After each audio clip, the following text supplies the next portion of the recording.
Good morning, everyone. This is your weekly chef segment. Welcome today, and welcome to our chef for this week, Mr. Frank Miller. Thank you. Thank you very much for coming in. It's good to be here. Thank you. Absolutely. And tell us, where are you from? I'm from the Smokehouse restaurant at Ponte Winery. We prepare dishes there that are very California cuisine in base, cool. which is kind of my own style of cooking. But it's a great place. Wonderful winery. It's a great place. Great wine and great food. Phenomenal wine, phenomenal food. So it's not just great, it's phenomenal. Phenomenal. No, it's not just the wine, it's not just the food, but it's also the ambiance. It's the grounds. And the chef. Well, the chef, but the chef can only do his job with all the other supporting factors involved. Very true. I mean, the grounds are phenomenal. The supporting cast there is unbelievable. It's a great place to be.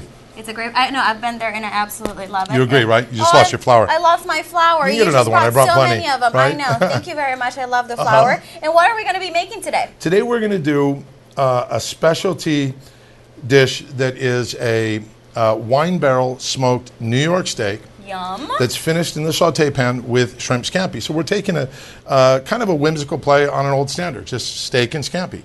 Okay, but the difference is we take our Cabernet barrels that once they've been played out, once they've given all they can to the wines, we chip them, use those for smoke chips, smoke the New Yorks, prime New Yorks, wow. and then finish them in our wood-fired pizza oven. Now, our wood-fired pizza oven is it's fired completely by grape wood that comes off of our farm or off our winery. That is amazing. I mean, we're definitely not going to do the whole process today because, we only have 10 minutes, but how do we start making this dish? I think the pan is good and hot, so let's go ahead and put some, we're going to put a little oil. You always know your pan's ready when they say, when the oil starts dancing.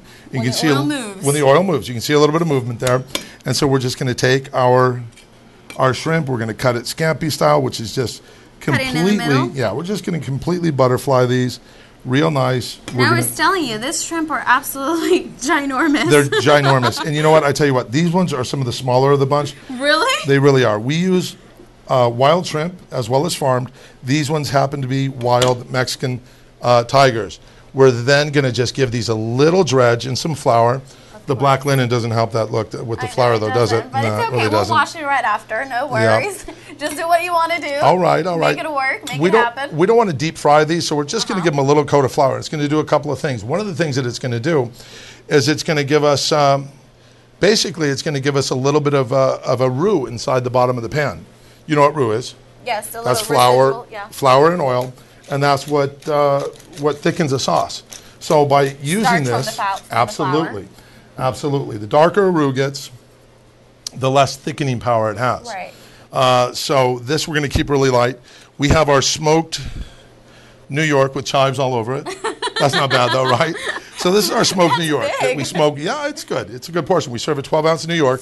We're just going to hit the pan with that.